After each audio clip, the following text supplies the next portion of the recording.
सध्या सुरू असलेल्या थंडीच्या कडाक्यामुळे सर्दी, पडसं, खोकला, कफ यासारख्या व्हायरल इन्फेक्शनचं प्रमाण वाढलंय. यासाठी महापालिका आरोग्य विभाग सज्ज असल्याची माहिती मनपा आरोग्य वैद्यकीय अधिकारी डॉक्टर पारस मंडलेचा यांनी एमसीएनशी बोलताना दिली.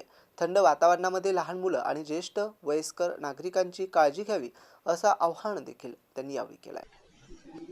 सध्या जो काही विंटरचा सीझन चालू आहे त्या अनुषंगाने व्हायरल फीवरचे सर्दी, खोकला, ताप याचे जे पेशंट आहेत, OPD बेसिसवरचे पेशंट सध्या सर्वच UPSCमध्ये महानगरपालिकेच्या वाढलेले आहेत आणि त्या दृष्टीने आपण सर्व मेडिसिन आपल्या सर्व आरोग्य केंद्रावर उपलब्ध आहे आणि तसेच urban health and wellness centre या ठिकाणी सर्व मेडिसिन आपले उपलब्ध आहे. खोकल्याचं औषध आहे, सिट्रिझिन टॅबलेट, पॅरासिटामॉल, अँटीबायोटिक या सर्व मेडिसिन उपलब्ध असल्या कारणाने जरी पेशंटचा फ्लो या दिवसामध्ये OPD मध्ये जास्त असला तरी जे काही नेसेसरी इन्व्हेस्टिगेशन जे आहेत ते इन्व्हेस्टिगेशन आपण करून घेत आहोत आणि त्याप्रमाणे आपले जे वैद्यकीय अधिकारी आहेत UPSCचे ते त्या ठिकाणी सर्व पेशंटला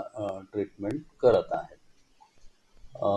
इन जनरल जर बघितलं तर सिरियस फॅटॅलिटी जी आहे तशी सध्या काही परिस्थिती नाही आहे.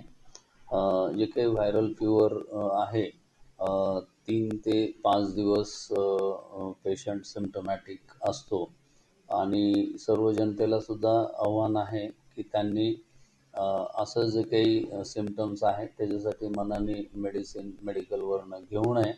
त्यांनी आपल्याकडे सर्व हेल्थ पोस्टवर डॉक्टर्स उपलब्ध आहेत. तर 43 urban health and wellness centre आणि 40 आपल्या UPSC अशा 83 ठिकाणी आपले डॉक्टर उपलब्ध आहेत. तर त्यांनी त्या UPSCला किंवा अर्बन हेल्थ अँड वेलनेस सेंटरला डॉक्टरांना दाखवूनच ट्रीटमेंट घ्यावी. सर, सध्या थंडीचा प्रभाव सांगितलेला आहे यंत्रवृत्तीमध्ये, तर या पार्श्वभूमीवर लहान मुलं असतील, वयस्कर असतील, काय काळजी घ्यावी? या थंडीच्या ह्याच्यामध्ये जसं की सर्दी, ताप, खोकला लहान मुलांना फार लवकर होतो. सिनियर सिटीजनला पण याच्यामध्ये काळजी घेणं गरजेचं आहे. तर सर्व पालकांनी लहान मुलांची काळजी, उबदार कपडे, अननेसेसरी कोल्ड एन्व्हायरमेंटमध्ये मुलांना घेऊन जाणं वगैरे ह्या गोष्टी अवॉइड करायला पाहिजे आणि थोडे जर काही सर्दी खोकल्याचे सिम्प्टम्स वाटले तर आमचे जे UPSCचे पिडियाट्रिशियन वगैरे आहेत त्यांना दाखवून त्याबद्दलच्या मेडिसिन आपल्याकडे उपलब्ध आहे. तर त्या मेडिसिन त्यांनी घ्यावा तर इमिजिएट ते जे काही रुग्ण आहेत ते बरं होत आहे.